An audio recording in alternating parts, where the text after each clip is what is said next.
Ano ang water conservation? Ang water conservation ay ang tamang paggamit, pagtitipid, at pagpapahalaga sa tubig upang masiguro na sapat ito para sa kasalukuyan at sa susunod na henerasyon.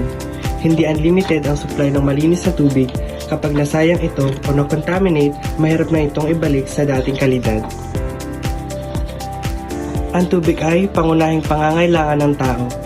Tayo ay kailangan ng 60 to 70% ng tubig, kaya kailangan ito araw-araw. Sa pampanatili ng kalusugan, para sa digestion, maiwasan ang dehydration, at gumana ng tama ang organs, muscles at utak. Para naman sa sanitation, sa handwashing, pagligo at paglilinis ng kapaligiran.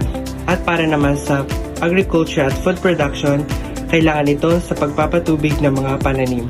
Para sa ecosystem, kailangan ito upang mabuhay ang hayop, halaman at iba pang organs. Kung walang malinis na tubig, wala ring malusog na lipunan. At ito naman ang mga pangunahing dahilan kung bakit nagiging marumi ang tubig. Number 1, industrial waste o mga kemikal na tinatapon ng pabrika sa ilog, dagat o lawa.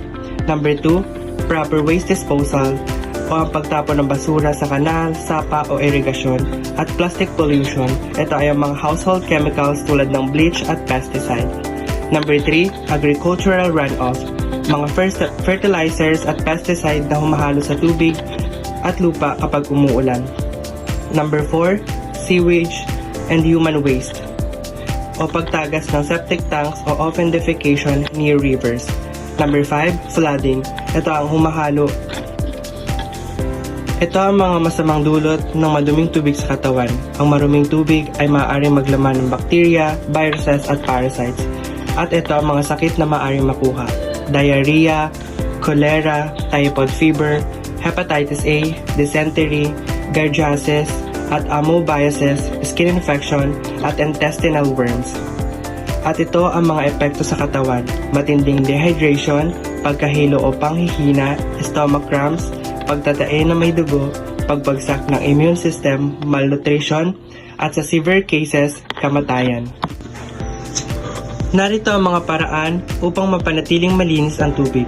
Number 1, iwasang magtapon ng mga basura sa ilog, dagat o kanal. Kahit maliit na basura ay nagdudulot ng malaking polusyon. Number 2, regular na maintenance ng septic tank upang maiwasan ang pagtulo ng dumi sa ilalim ng lupa at mga poso.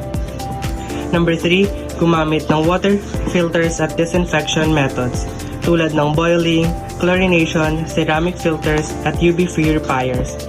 Number 4, proper waste segregation o ang paghihiwalay ng mga dry, wet, recyclables at hazardous waste. Number 5, gumamit ng eco-friendly cleaning products upang maiwasan ang chemical runoff.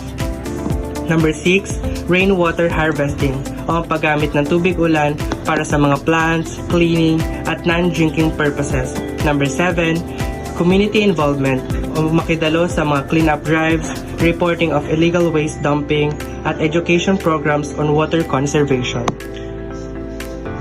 Tubig ang buhay, kaya dapat itong pangalagaan. Magsimula tayo sa maliliit na hakbang.